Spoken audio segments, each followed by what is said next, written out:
సంబరం రోజు నా ట్రెడిషనల్ లుక్ చూసేయండి. నేను ఇలా హెయిర్‌ని హాఫ్ అప్‌డూ చేసి ట్విస్ట్ చేశాను. రెస్ట్ ఆఫ్ ద హెయిర్ అంతా కూడా ఇలా బ్రైడ్స్ చేశాను మెస్సీగా. అండ్ ఈ శారీకి మ్యాచ్ అయ్యేలాగా మంచి లెమన్ యెల్లో బ్యాంగిల్స్‌ని పేర్ చేశాను. శారీ లైట్ కలర్ కాబట్టి ఇంకొంచెం హైలైట్ చేద్దామని దానికి ఇలా నేను మగ్గం వర్క్ లేస్ అటాచ్ చేపించాను శారీ త్రూ అవుట్ కూడా.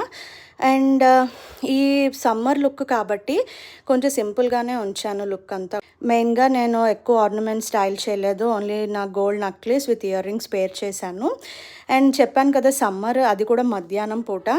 సో మేకప్ కూడా చాలా సింపుల్గా పెట్టాను, ఎందుకంటే మొత్తం కూడా వాషౌట్ అయిపోతుంది లేకపోతే. స్వెట్టింగ్కి మేకప్ అంతా కూడా కరిగిపోయినట్టు అయిపోతుంది, ఇంకా దారుణంగా ఉంటుంది. అండ్ నా లుక్ని ఇలాగా మల్లెపూలు లాంగ్గా పెట్టి కంప్లీట్ చేశాను, ఎందుకంటే అలా పెట్టడం వల్ల నా బ్రైడ్ కూడా ఇంకా బాగా కనిపిస్తుంది కాబట్టి. సో ఫైనల్గా నా లుక్ ఎలా ఉందో అండ్ నా శారీ ఎలా ఉందనేది కామెంట్ చేసి చెప్పడం మాత్రం మర్చిపోకండి.